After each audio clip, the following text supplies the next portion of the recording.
tem um Gurgelzinho, um Jeep, ó. Ó, do lado aqui desse importado.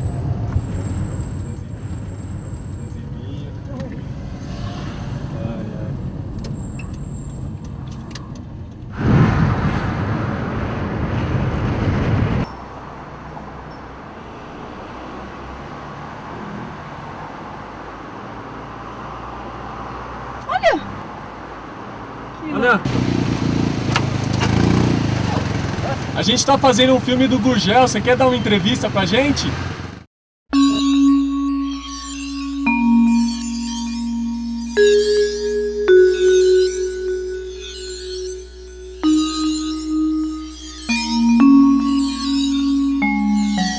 Capaz de fazer até 25 km por litro, com segurança e conforto.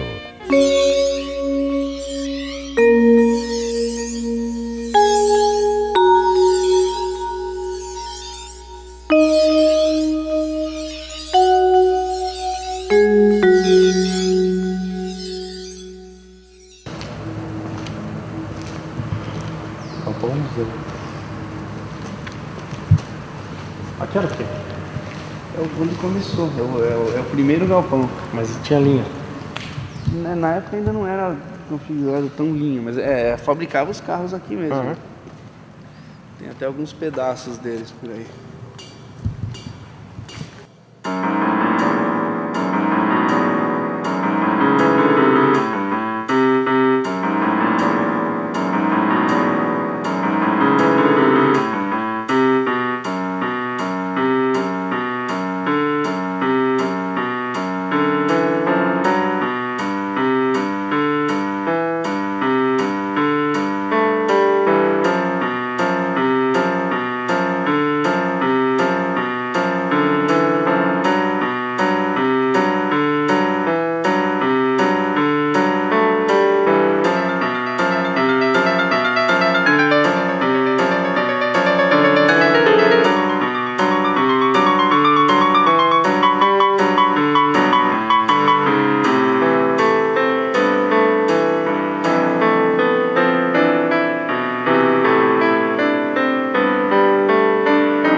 Nossa, como deteriorou, cara, que impressionante. Tá tudo chovendo aqui dentro. É um carrossel mesmo. Uma linha de montagem circular. Economiza espaço.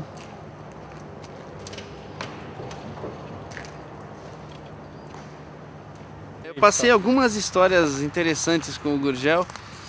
E uma delas pelo simples fato dele ser feito de fibra, não é nem porque ele era um Gurgel. Teve uma chuva de granizo, teve um problemão em São Paulo, uma série de telhados acabaram, carros destruídos, vidro quebrado e tudo mais. E eu com o Gurgel no meio do trânsito, bem tranquilo, aquelas pedronas batendo no carro, espirrando para tudo que é lado e não aconteceu nada no carro. Mas nada. A ideia do Gurgel era fazer o carro brasileiro. E qual que é o carro brasileiro? Na cabeça dele naquele momento. Primeiro, era o carro de fibra. Porque a ferrugem, a lataria, a ferrugem era uma coisa muito séria no carro brasileiro, no carro mundial. E um carro que anda em qualquer terreno. Qual é o carro que anda em qualquer terreno? Um carro fora de estrada, um Jeep, um carro no estilo daquele que ele produziu. Sempre sonhei em construir automóveis. Em 1949, no 5º ano da Escola Politécnica de São Paulo, curso de mecânica, apresentei como trabalho de formatura um pequeno veículo de 2 cilindros, em lugar de um guindaste de coluna. Quase fui reprovado. O professor me disse: Gurgel, automóvel não se fabrica, automóvel compra-se. Tecnologia automobilística é coisa de multinacional. Fala-se de falência fabricada, fala-se de um exagero por parte dele, né? Se empolgou demais. É, uma coisa mais ou menos isso. Mas é polêmico. Hoje, infelizmente, virou história, né? Acho que por mais que a gente pesquise, a gente vai ter versões, né? Uma conclusão mesmo, uma conclusão do que aconteceu, realmente não espero ter um dia.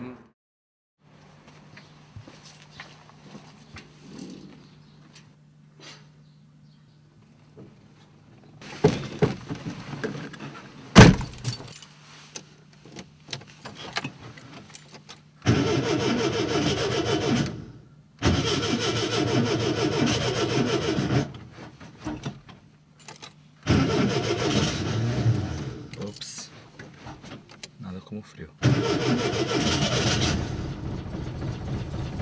Sempre faz um charminho. Mas para um carro, comparado com os outros, pega assim injetor de gasolina e vambora.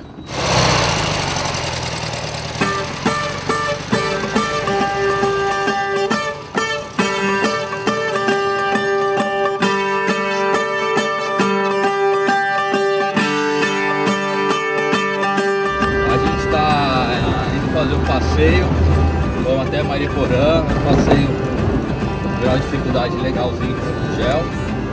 A gente está chegando lá no ponto de encontro. Eu queria um Gurgel X12, assim, sabe? O pessoal achava que era nacionalista e tal, mas ele tava pedindo 4 mil reais. Eu falei, só tenho 3. Ele, 3 é muito pouco. Eu falei, eu não tenho mais, me desculpa, mas eu não tenho. Fui pra casa, 2 dias depois ele me ligou e falou assim, tá de pé, 3 pau, velho, é meu.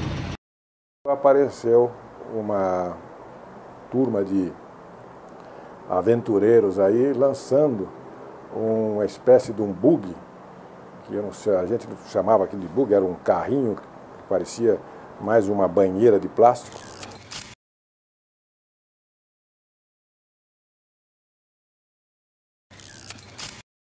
Era esse carro que eu tinha bem na lembrança, e aquilo fazia um barulho muito grande, então isso é que chamava a atenção da gente. Então eu e mais uns amigos que morávamos aqui, corríamos para o fundo da minha casa na época e íamos para ver o que estava acontecendo. Aí era o Gurgel fazendo o teste com os motores dele. O João sempre teve voltado a automóveis, sempre. Nunca deixou de pensar nisso, trabalhou na General Motors, trabalhou na Ford, foi para frente nos Estados Unidos, quer dizer, sempre foi isso. Era criativo mesmo, né? Não pode dizer nem sonhador, porque ele era criativo, mas sempre com embasamento técnico, né? Ele fabricava esses luminosos, né, de propaganda, né, que eram também feitos de fibra também acho que era de fibra de vidro, de plástico, que era o negócio deles aí. O carro era uma paixão.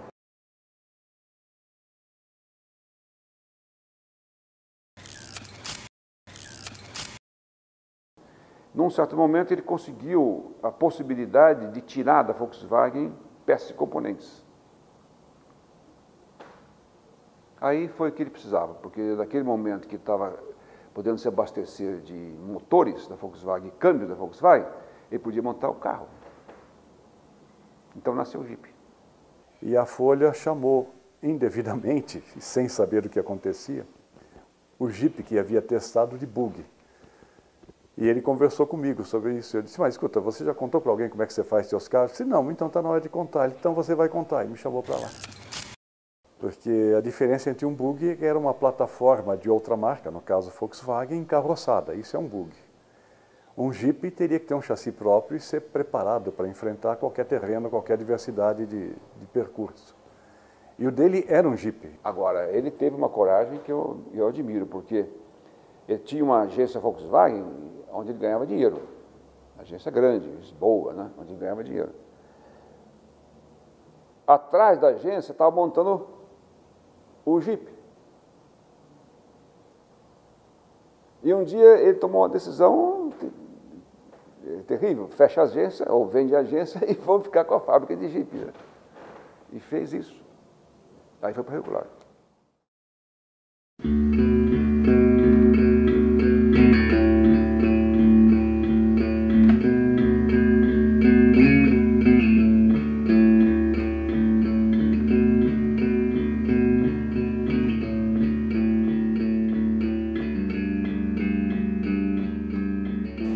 foi o comentar na época de que ele estava dando um passo heróico, um passo muito grande. E qualquer pessoa faria a mesma avaliação.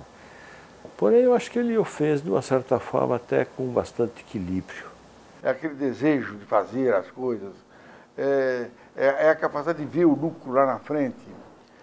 Em 1969, com apenas 50 mil dólares de capital, contava com 6 funcionários e produzia 4 carros por mês. Em 1975, mudou sua sede para Rio Claro, numa área de 360 mil metros quadrados e 5 mil metros de área construída. Ele comprou terreno. Por quê? Porque ele quis escolher, ele andou de avião no Rio Claro todo, não quis no Distrito Industrial, ele quis no local que ainda hoje, lamentavelmente, o esqueleto da Gurgel está lá, que é na Washington Luiz, porque ele entendia que ele gastaria muito menos de marketing se ele estivesse à beira de uma rodovia com o seu tótem lá de Gurgel. E o desenvolvimento do projeto chegou num determinado momento. Eu me lembro que eu cheguei para ele, nós estávamos numa cabine almoçando, que era o ponto de encontro que a gente sempre tinha para almoçar. Falei, Gurgel, chega, ó, eu vou aprovar esse projeto que está aqui, depois você muda o que você quiser, você faz o que você quiser, senão não tem jeito. As coisas não chegam nunca num fim e tal, e ele no final concordou. E mudou mesmo. A primeira foto foi, acho que, o lançamento da fundamental da pedra. Lançamento da pedra. Não. Antes eu fiz uma foto aérea para o Dr. Gurgel. Uma panorâmica onde ia ser construída a indústria. Se fosse deixar por conta dele, ele teria construído a fábrica como um todo, provavelmente no primeiro dia. Lá íamos nós. Num domingo de manhã, 9 da manhã, ele tinha tido uma ideia de criar um veículo para determinada segmento. Gurgel, mas isso pode ser feito amanhã, na segunda-feira. Não, mas eu tive essa ideia, eu passei a noite inteira em claro, já desenhei, está aqui. Gurgel, mas eu não sou do protótipo, eu não sou da engenharia, eu não preciso estar aqui. Você tem que chamar o engenheiro, o responsável pelo protótipo, mostrar o desenho para ele e contar a sua ideia. Ah, não, mas você tem que me ajudar, ver, você é de comunicação, não é bom você saber que isso... Quer dizer, esse era o Gurgel.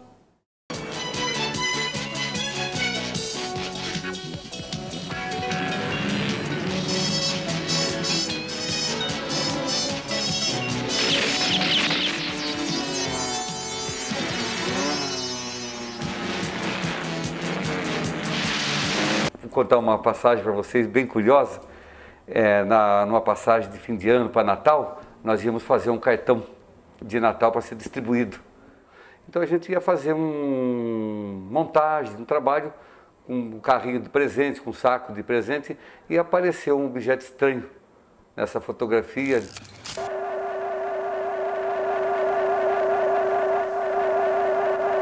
Uma tartaruga voadores! Mas foi muito questionado isso aí. Se eu falo que é um disco voador para vocês, vocês mesmos vão falar para mim, não é. E se eu falo para vocês que não é, vocês vão falar, é. Então foi uma coisa assim muito curiosa. O Dr. Gurgel, até na época, ele chamou eu e falou para mim, isso aqui nunca é disco voador, nunca foi, nunca vai ser. Isso aqui é um efeito de luz, um defeito da câmera. Preciso levar alguém para me ajudar. Meu povo fugiu com medo. Eu só vou te levar o Duda, o meu Jeep.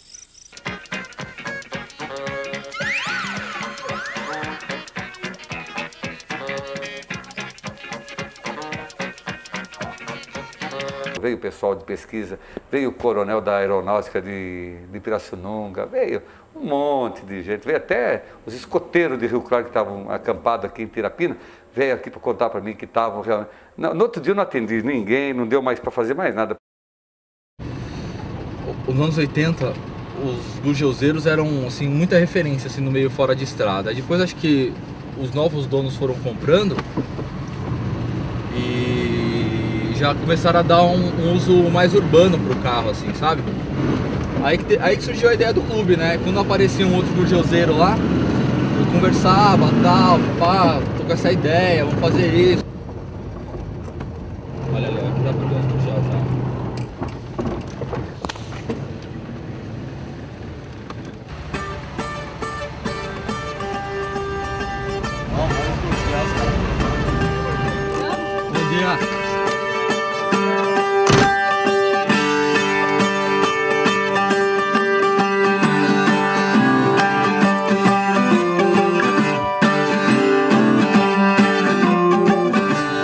modelo X12, ele é anos 78. Deixa eu falar um negócio pra você, onde que esse X12 passa, muitos carros ficam, muito Wix patina. Ah, eu uso bastante ele, não tenho só esse carro, mas eu uso bastante ele na cidade. Quase que 100% original esse carro. Então vai lá. Vou abastecer que... eu tô até com o galão hoje. Eu tô com a galinha lá. A gente vai fazer o passeio, vamos sair em Mariporã, a gente chegar lá umas 2 horas da tarde, umas 3 horas. A gente vai perder, a gente vai perder... Tem que estar 1 hora em Santo André, tem um compromisso lá. Então, ou desmarca o compromisso ou não embarca. Vai ter que forçar um pouquinho, vamos lá empurrar, vamos amarrar assim, tá? Talvez. Vamos ver lá na hora.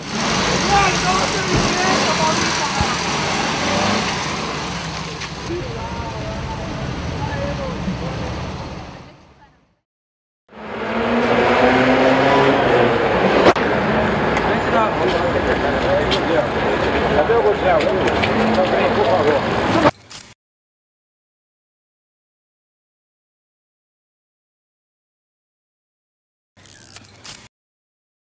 Ah, era, todo mundo achava, era um ET, né? Mas como? Como é que vai fazer? Quando eu vejo hoje, eu botando meu celular, que quando eu esqueço eu fico maluca, para carregar, o carro elétrico era isso. Chegava 1 hora, tinha que ir lá e carregar. Só que o celular veio 20 anos, 25 anos depois. Naquela época não passava na cabeça de ninguém que ele tivesse um carro que ele parava e punha lá para carregar. Gente, mas isso é fabuloso. Nós fizemos, inclusive, uma lei por solicitação dele, essa lei foi revogada, está em vigor até hoje, em que dava prioridade de estacionamento do carro elétrico no centro de Rio Claro. Olha, se você imaginar, o carro elétrico existe há muitos anos, há muitas décadas. Isso não é novidade. O carro compacto também existe há muito tempo. O carro de fibra que o Gurgel fez, ele também existia há muito tempo. Não é novidade a tecnologia, mas é novidade a ousadia do Gurgel. Não existe hoje uma alternativa só para substituir o petróleo. O petróleo tem que ser substituído por uma série de alternativas e, na minha opinião, a eletricidade é das alternativas mais válidas possíveis e vários países do mundo já descobriram isso.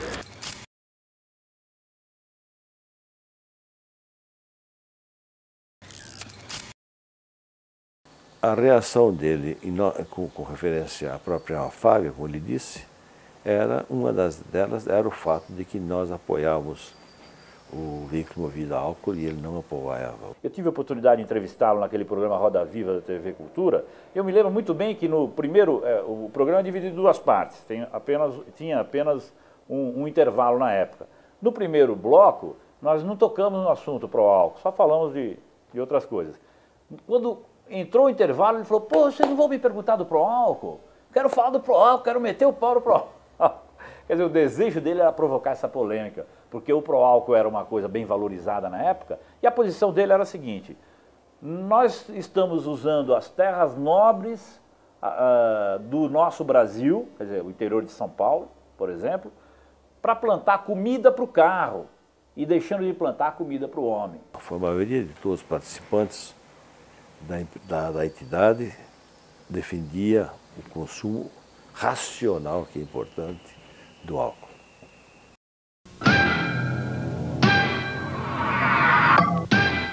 Desde o início de suas atividades, a Gurgel compreendeu que para competir em um setor dominado por poderosas multinacionais, seria preciso adotar como estratégia a operação em nichos de mercado onde as grandes montadoras não estivessem atuando. A empresa percebeu a oportunidade do segmento dos veículos mistos para lazer e trabalho e tornou-se líder absoluta desse segmento com os modelos Carajás e Tocantins, veículos versáteis, econômicos e resistentes. Além da grande aceitação no Brasil, já foram exportados para mais de 40 países.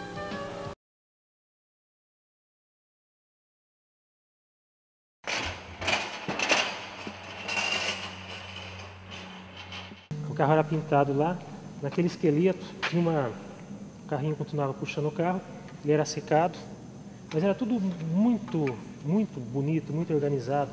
Esse aqui é o Itaipu, o primeiro carro elétrico que ele fez. Aqui é uma relíquia do Gurgel, só que está sem motor e está à venda por R$ 1.600. assim, foi uma experiência muito positiva para mim. Vestir a camisa da Gurgel mesmo. Cadê a camisa da Gurgel? Tá aí, em algum lugar. Tem uma camisa, tinha time de basquete lá.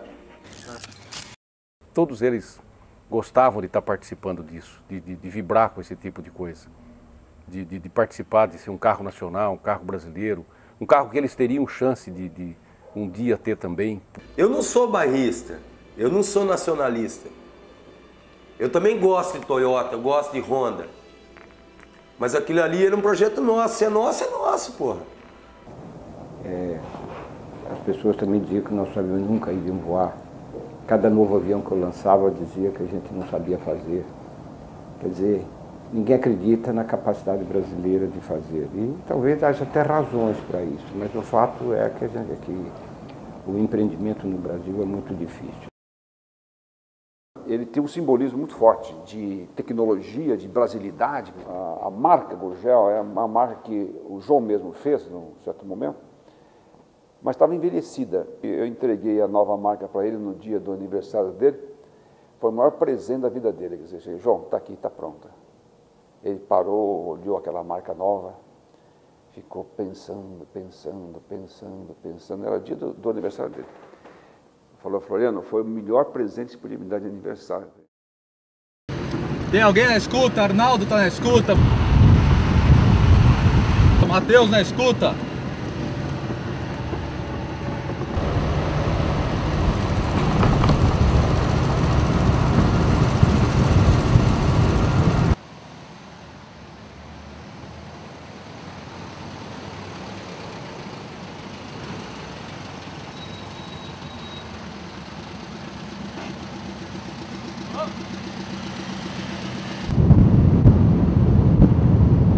Mais 4 km pra frente a gente vai entrar à direita. Copiou?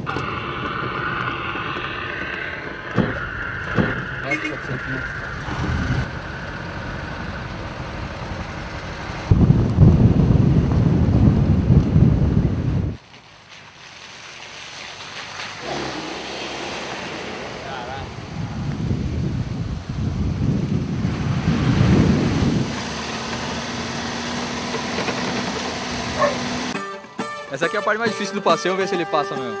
Isso aqui é a mesma coisa que andar na Avenida Paulista, meu amigo. Se alguém tiver probleminha, a gente desce e puxa.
Eu acho que é por causa da pedra, né? Tá faltando um pneu aí.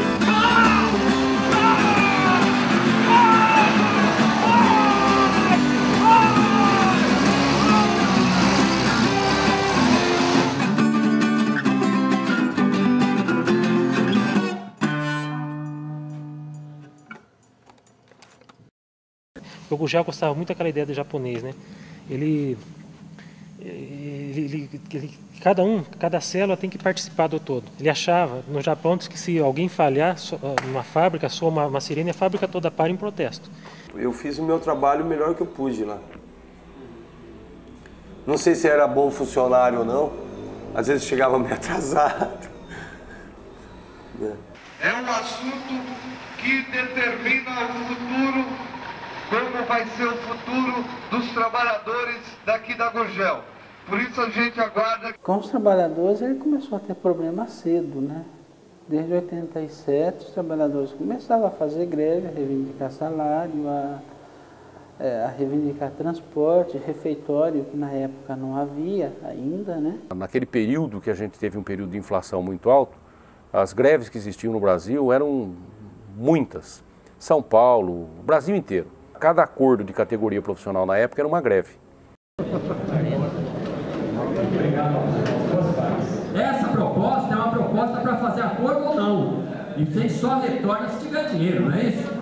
Então, se não pagar 20, não retorna a produção, é isso? Não conseguia conversar, ele partia para cima da gente, de agressão. Né, o Gurgel chegou a 2, 3 vezes tentar arrancar o microfone da minha mão. Você entender muito bem o sentimento de frustração enorme que ele sentiu quando a família dele se viu paralisada, né, por injunções sindicais. Isso para ele não passou pela garganta mesmo, né? Quer dizer, ele se sentiu triste com esse assunto, né? Possivelmente porque não estava calejado, né? Como muitos estão, né? Quem via ele de longe achava que ele era um cara truculento, assim, mas os próximos dele sabiam que ele não era isso, ele era um cara amistoso e tal. Mas ele tinha que manter uma rigidez por ser o dono. Aí o Gurgel pegou a peça, olhou e disse, mas quem foi o idiota que pediu para mudar isso? Ficou aquele silêncio na sala, tu não sabia onde se esconder. E o Edmundo Macha, então, pegou a pauta da ata das reuniões, foi olhar, você sabia, mas para não falar ele, né, foi lá, leu, doutor Gurgel, segundo a ata, foi o senhor que pediu para modificar isso. Ele olhou para o Macha e disse, fui eu? O Macha disse, foi. Então pode fazer, que esse idiota sabe das coisas. E deu o assunto por encerrado. Ele era assim, entende? Imagina o que ele vai fazer, então, com um projeto que era o sonho da vida dele. Ele ia lutar até o fim. E lutou até o fim.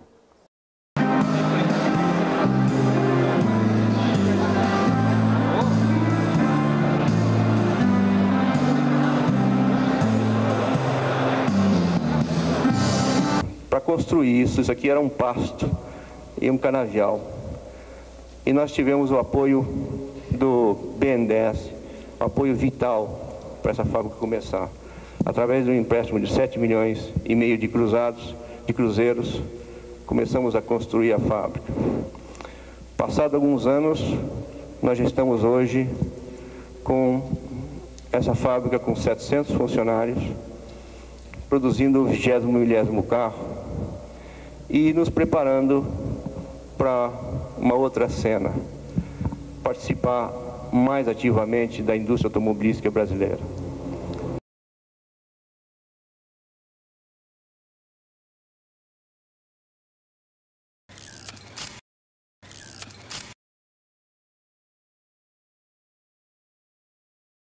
Um filho de Rio Claro, pequeno, pão duro e que tem mais 2 irmãos, está embarcando hoje para Brasília, onde vai ser apresentado quinta-feira ao presidente Sarney. É um protótipo do projeto Sena, o carro econômico da Gurgel. Nos últimos 2 meses, o carro sofreu várias modificações no acabamento. O porta-luva, por exemplo, se transformou em uma pasta de executivo, que pode ser retirada do painel facilmente a qualquer momento. Mas as principais vantagens que vão ser mostradas ao presidente José Sarney nesta quinta-feira são de ordem econômica. Este é o primeiro carro com 100% de tecnologia nacional, com capacidade para fazer até 25 km por litro de gasolina e com a intenção de ser o carro mais barato do mercado automobilístico brasileiro. Junto com o embarque vai também um pedido de apoio ao projeto para o presidente da República. Nós vamos pedir uma criação de uma nova alíquota de IPI para esse tipo de carro. O presidente da Constituinte, Ulisses Guimarães, e o ministro da Ciência e Tecnologia, Renato Archer, vieram ao Palácio do Planalto para ver o carro. O presidente Sarney quis conferir e conhecer de perto o Gurgel 280M. A primeira diferença do Sena em relação aos carros convencionais de pequeno porte está no chassi. Veja bem, ele pesa apenas 42 quilos e é responsável por toda a estrutura do carro. A proposta dele tinha esse apelo do carro nacional, né? Que é uma coisa que sempre mexe com o brio do povo, com o brio do próprio empresário e da imprensa, né? Que representa aí. Então acho que não teve uma pegação no pé dele da imprensa, ao contrário. Teve apoio. Nós chegamos, na época eu trabalhava no Jornal do Carro, que foi o primeiro suplemento de automóvel que surgiu na imprensa brasileira, e nós testávamos os carros do Gurgel e nós, com certeza, éramos um pouco condescendentes na hora de você fazer a avaliação, considerando todas as dificuldades que ele tinha. Não havia nada de má vontade da imprensa para com ele, a não ser aquela briga constante dele reclamar que a imprensa achava que ele era sonhador e ele não se achava um sonhador. Porque as matérias de automobilística geralmente é a mesma coisa. Então você fala de peças, de motor, Então, para fugir dessa mesmice, colocaram o Gurgel como um sonhador, né? Uma pessoa, um sonhador, um mestre, um professor pardal, um inventor.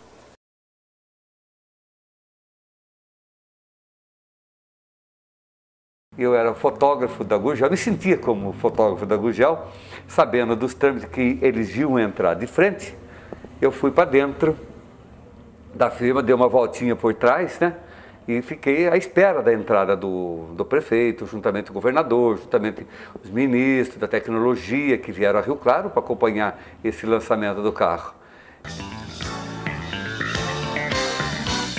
E foi com as presenças do Dr. Renato Archer, ministro da Ciência e Tecnologia, do Dr. Fábio Celso Guimarães, presidente da FINEP, financiadora de estudos e projetos, e mais de 600 convidados, que a Gurgel Motores começou a operar, produzindo os conjuntos propulsores para a nova família de veículos Gurgel.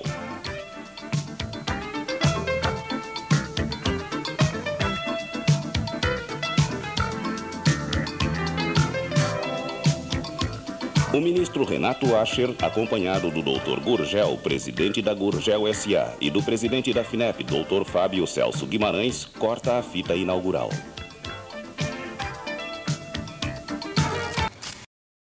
Então eu fui o cara que mais apareceu. Então até a imprensa não me ofendeu, mandou eu sair da frente, né? Ô picareta, sai da frente, né? Eu falei um palavrão que não vou falar para vocês porque fica até desagradável, né?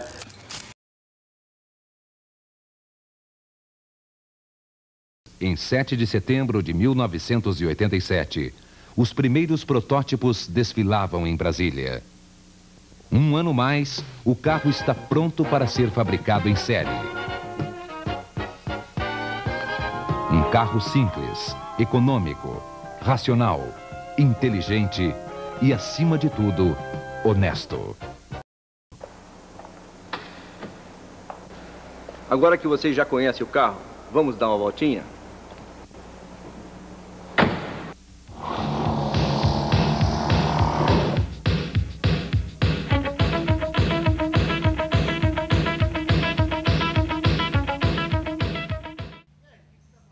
Ô Morá, tem que acender alguma luz aqui?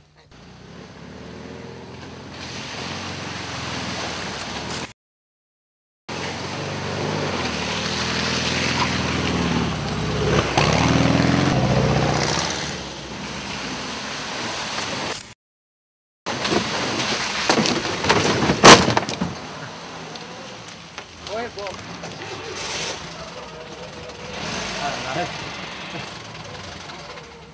Pode ficar tranquilo, não apavora ninguém lá não.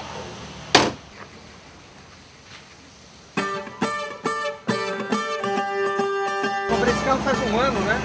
Aí enquanto eu estava no processo de restauração dele, que durou 7 meses, aí eu fui trocando ideia com o pessoal, participando das listas de discussão, para pegar detalhes originais do veículo. Aí conheci o site, né? Aí conheci o pessoal, o Arnaldo, o Fábio, entrei pro clube, aí comecei a fazer trilha.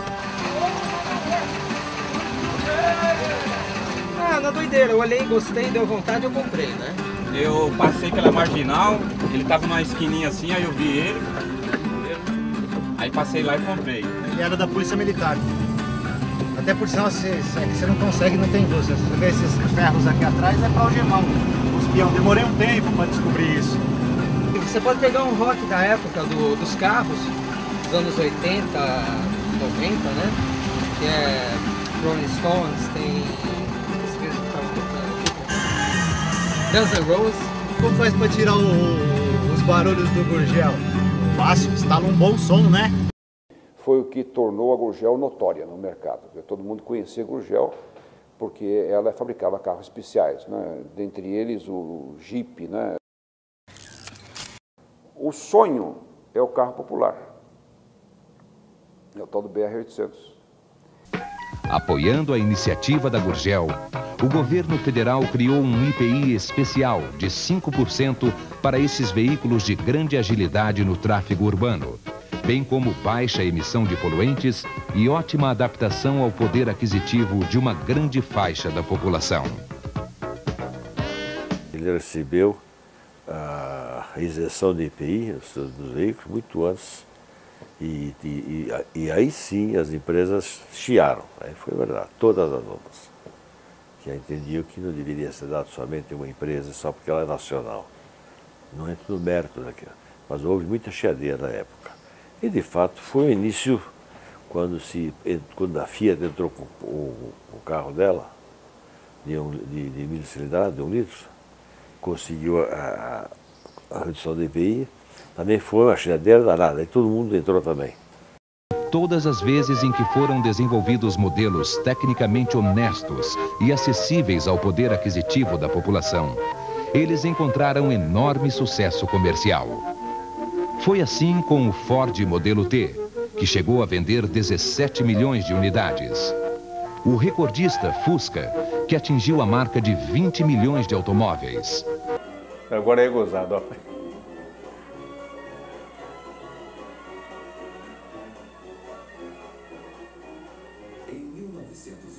Esse foi o filme utilizado na campanha do lançamento das ações. 10 mil lotes de ações foram lançados e totalmente integralizados em prazo recorde.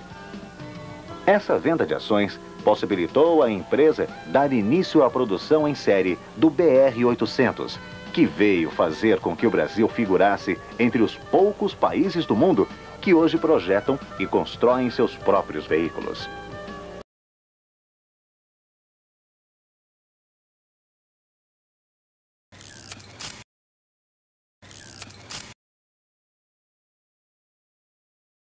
Ele adorava fotografia, gostava de aparecer na fotografia. Todo o trabalho ele tirava fotografia. A pessoa apaixonada pelo que fazia e pela fotografia, por incrível que pareça. Garoto, propaganda dele mesmo. O mundo empresarial de João Pessoa prestigiou nesta quinta-feira a inauguração da Filipeia Veículos. Na ocasião, o empresário José Lucas, diretor da Filipeia Veículos, apresentou o Super Mini, novo lançamento da Gurgel projetado para um novo tempo. Filipeia Veículos, sua revendedora Gurgel em João Pessoa. E a Gurgel lançou o Super Mini, o primeiro city car brasileiro, com tecnologia revolucionária. Pequeno por fora, grande por dentro. Sua alta performance no trânsito urbano gerou o nosso primeiro comercial.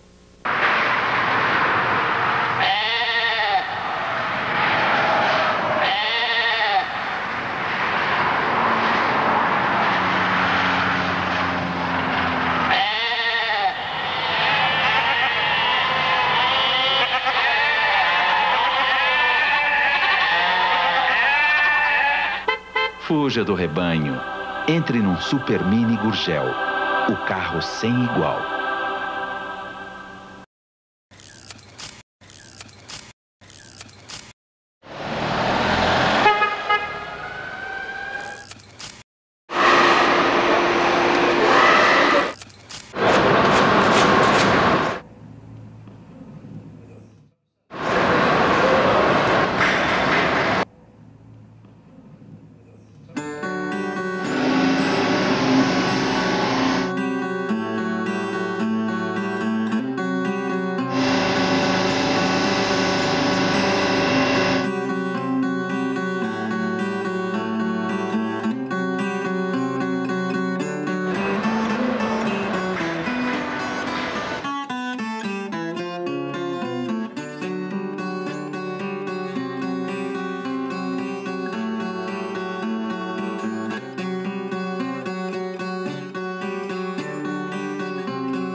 Gurgel era famosa, tinha 1.250 pessoas que trabalhou aqui, multiplicado por 5 pessoas. Quanta gente não dependeu disso? Então era um orgulho. De repente ela fechou, né?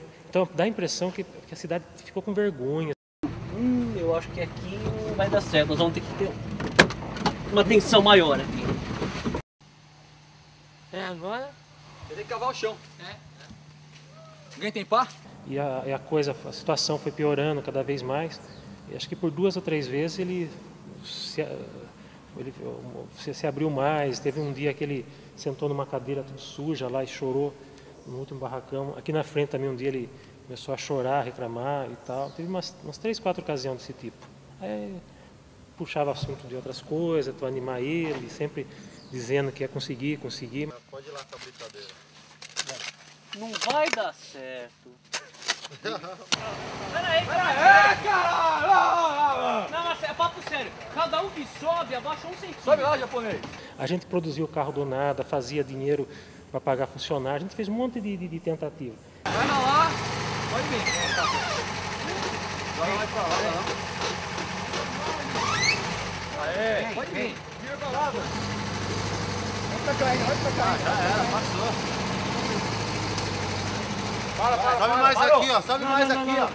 Vai, Arnaldo, põe o pé aí, pô. Ih, tá dentro. Ele dizia que tinha 1000 soluções e 1000 problemas, precisava encaixar. Não conseguiu. Ei, vai! Passou, já era.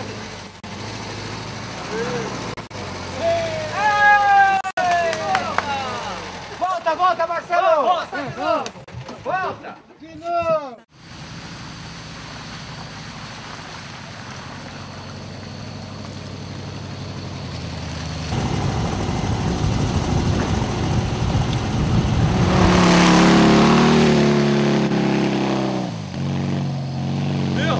Nada como o carro dos outros pra acelerar. Não dá. Se eu não tivesse vindo, não tinha emoção nenhuma. Pergunta pra eles aí Muito bom. o que eles acharam, cara. Muito bom, muito gostoso. Vai lá, velho. Aqui eu dou R$1.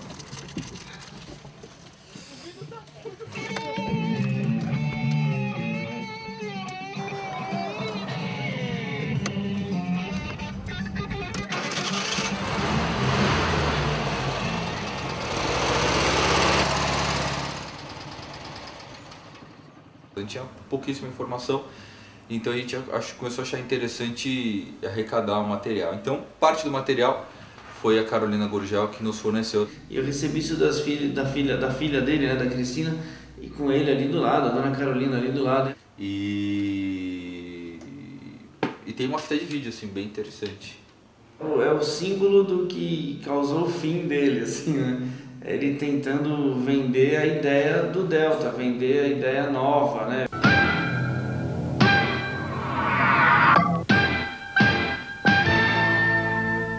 A Gurgel trabalha aceleradamente nesse novo projeto. Para viabilizá-lo, criou a Tecprom e, para produzi-lo, está construindo uma nova fábrica em Fortaleza. Uma parceria que seja possível do nosso governo, e já sei da disposição do governador Fleury de São Paulo, de fato levarem a cabo o sonho de se construir aqui o primeiro polo automobilístico desconcentrado no sudeste brasileiro para produzir tudo quanto de impacto econômico e social tenha este empreendimento. Dada a importância econômica e social desse projeto, foi assinado um protocolo de cooperação entre os governos do estado de São Paulo e Ceará. É lá no Nordeste que será produzido em massa, brevemente, o novo Fusca brasileiro. Esperava conseguir o investimento de 2 governos, do estado de São Paulo, com o governador Fleury, e do Ceará, com o Ciro Gomes, que haviam inclusive assinado um protocolo de intenções que ele reproduz aqui nesse livro. Só que depois disso tudo feito, de investimento feito, e dele trazer as máquinas da Citroën lá da França, tudo encaixotado lá em Eusébio, os 2 governos não honraram o protocolo de intenções. Isso ele conta, essa história nesse livro, que eu até ajudei a escrever.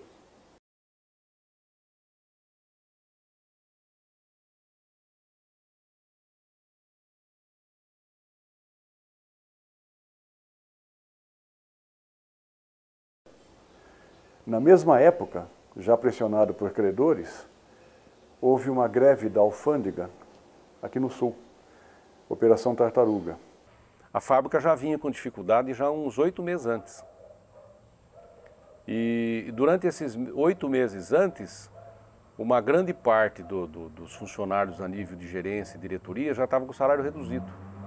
Os BR-800 e Super Mini, que já estavam vendidos, estavam no pátio esperando a caixa de câmbio para serem completados e entregues, ficaram parados no pátio e não puderam ser vendidos por causa disso. Daí a crise pegou fogo. Eu devo ter ficado com 6 meses sem receber. Aí quando chegou mais ou menos fevereiro, março, eu falei, não, agora eu tenho que cuidar da minha vida, né?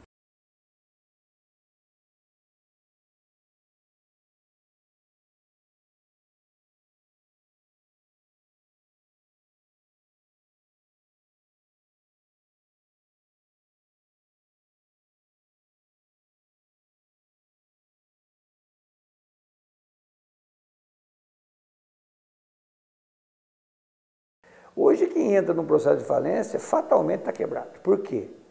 Você entrou numa falência, ninguém mais vende para você. Ninguém mais fornece. Seu nome está morto.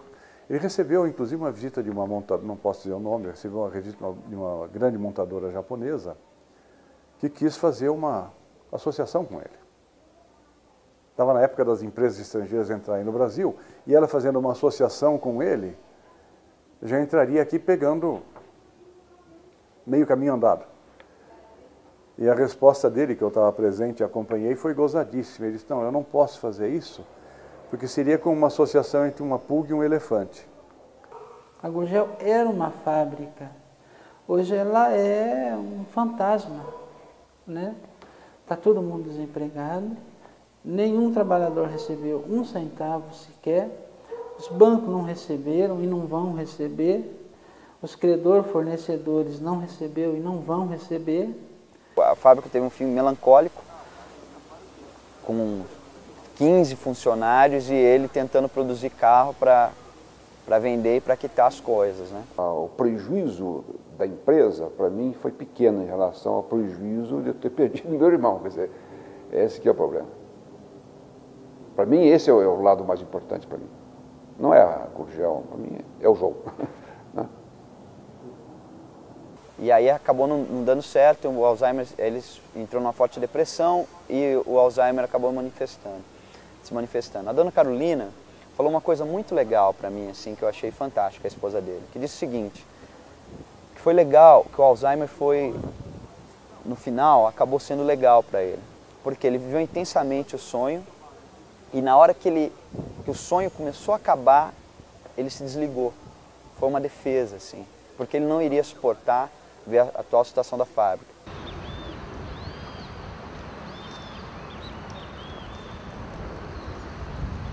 Conseguiu sensibilizar o governador do estado, que era o Luiz Antônio Fleury, para recebê-lo e ele poder explicar realmente o que estava acontecendo, né? Porque, e aí o Gurgel convidou a comunidade, quer dizer, obviamente a comunidade de Rio Claro.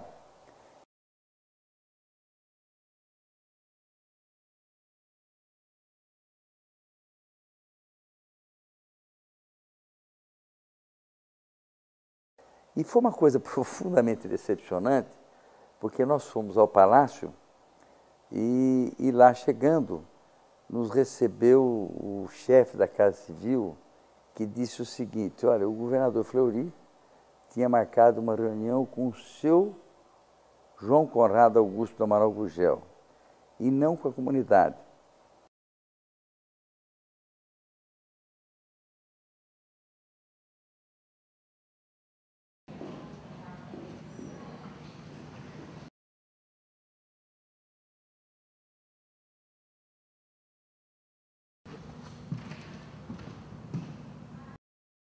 Claro que numa história que não terminou com o sucesso que ele alcançou em determinado período, é claro que alguém de fora precisa pagar o preço, tá certo?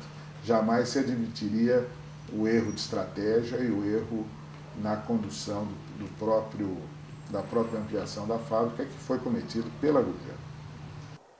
E eu me lembro que saindo com o Gurgel, né? Ele falou, o que você achou, né, Gurgel? Eu falei, Gurgel, eu não vou mentir para você. Eu acho que em matéria de apoio do governo do Estado, você não pode contar com nada. Mas o protocolo de intenções, o próprio nome está dizendo, é um protocolo de intenções. Você assina o protocolo de intenções, depois você vai verificar se a empresa reúne os elementos necessários para que você possa ajudá-la. E às vezes, por mais que você queira ajudar, você não pode. A não ser passando por cima de regras bancárias, etc. Isso eu deixava a critério da diretoria do Banespa. Com a filosofia do governo hoje, o Gurgel nunca seria recebido. Perdi amigos nisso. Não foi só o Gurgel, não. Aí você fala, poxa, você assinou um protocolo de intenções, depois você não viu a situação fiscal? Ah, você não sabia que o Gurgel não podia rivalizar com as indústrias? Ah, e que também não tinha produção em escala? Naquela época, como é que era esse relacionamento? Ele chegava na... Claro que ele, quantas vezes ele chegou, conversamos quantas vezes, e era recebido no BNDES, era recebido no Banco do Brasil. Que o que ele dizia, contando fatos desses, não saíam. Saía só o que se contava por aí, que já é mais ou menos de conhecimento público, que ele se apoiou muito em investimentos do governo. E apoiou-se mesmo, mas naquela época todo mundo se apoiava. O governo incentivava o milagre brasileiro, incentivava as indústrias.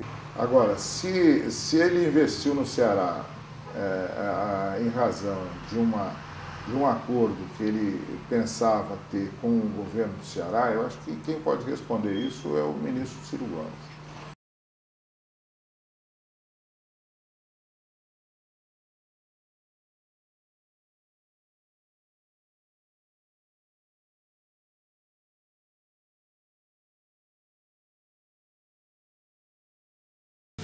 Não dispondo de fôlego suficientemente grande para continuar resistindo às enormes pressões a que estamos submetidos, entregamos nosso projeto ao presidente da República na esperança de que, com sua grande lucidez e espírito nacionalista, possamos juntos levar a cabo esta empreitada de altíssimo interesse nacional.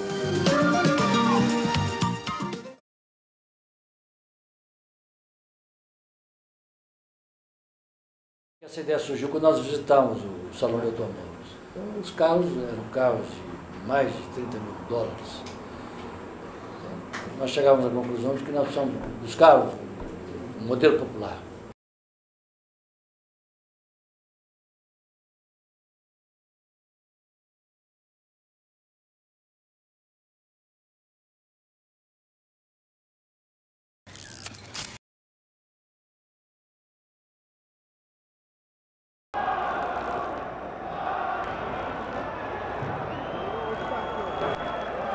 E lembramos do Fusca. E o Fusca, como já se disse aqui, quando falou sobre o Fusca, nós falamos no Fusca como um ícone. O Fusca era um carro extremamente popular. Por que apoiar o Fusca e não apoiar o Gurgel? É que quando ele pediu o nosso apoio, nós não tínhamos condição. Ele não queria. Não, mas o Fusca ele não deu dinheiro para a Volkswagen. O Fusca nós não entregamos dinheiro. Apenas, nós apenas relançamos, mas as montadoras é que montaram o Fusca. Foi isenção de qualquer contribuição do governo, a não ser as isenções, que nós oferecemos também ao Gurgel. Ele tinha a isenção de imposto, ele tinha, ele estava querendo recurso. Não há como comparar, por favor.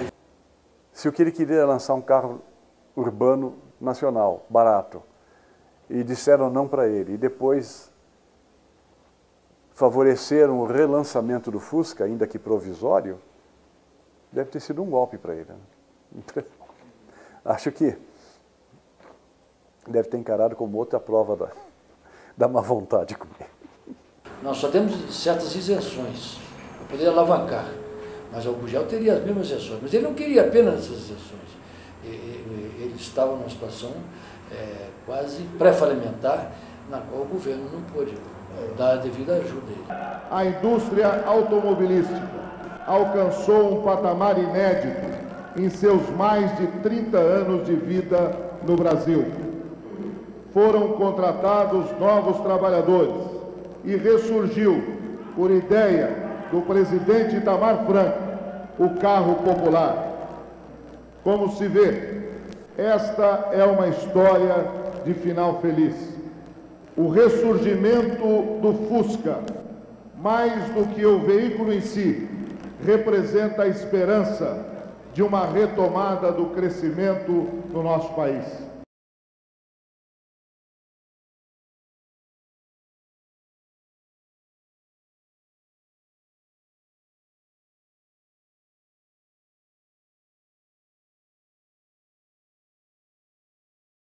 Ele tinha um anúncio institucional da empresa que dizia algo muito interessante, que ele falou assim, ó, só mesmo no Brasil, alguém que já produziu mais de 40 mil carros ainda é sonhador, é considerado sonhador. Foi o dia que foi os oficiais fecharem a porta da Gurgel. Eu estava lá presente. Essa foto eu não tirei. Você entendeu? Não dava para você tirar essa foto. Porque eu não vi a Gurgel fechar. Eu não vi. Essa é triste para mim contar isso para vocês. A fábrica passou por 3 leilões para sua venda. Não apareceu comprador. O patrimônio da Gurgel está avaliado em 20 milhões de reais. No entanto, depois de saques de deterioração causada pelo tempo, seria difícil vendê-la a esse preço. Então, esse aqui é meu Intrepid BR-800, que eu acabei comprando depois de ter escrito o livro, que eu me apaixonei pela história. Sentada na cadeira da sala, na mesma casa em São Paulo onde mora desde o casamento, Carolina, a mulher que sempre esteve nos bastidores, que foi a maior entusiasta de Gurgel, um olhar distante e a voz embargada, tem dificuldade para definir a saga do marido. Eu continuo fotografando a Gurgel como ela era, na minha imaginação. Grande que deveria ser hoje, uma potência para o nosso país. A fábrica está lá, fechada, tudo arruinado, mas o sonho dele, no que ele acreditou, não acabou. Os carros, toda a tecnologia que ele desenvolveu ainda estão aí, nas ruas, andando. E Carolina faz um gesto largo, lançando o olhar à frente, como se olhasse além das paredes da sala, como se visse o trânsito movimentado na tarde que cai. Eu estou me informando, eu estou tentando arrumar uma sociedade, alguma coisa assim, para fazer o X12 de novo, fazer um jipinho que seja acessível, barato e bom de briga, né? Que eu sei que ele é, isso eu tenho certeza. Olha, eu sonho com o Jeep Clube que ele comece a andar com as próprias pernas, que ele tenha uma sede, que consiga fazer expedições pelo Brasil inteiro. Estou querendo fazer uma viagem do Iapoque ao Chuí de Gurgel.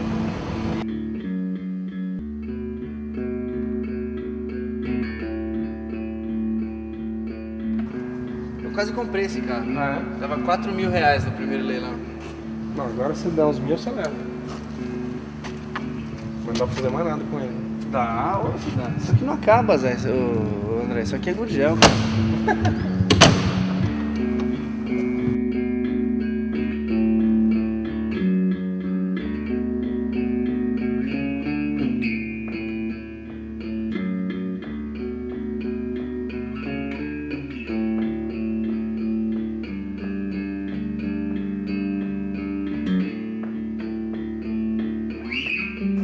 Os amigos falam, pô, Vitor, você não anda com outro carro, você só anda com isso aí já está fora de moda. Fala, não, olha, só tem vantagem você ter um carrinho desse. Por quê?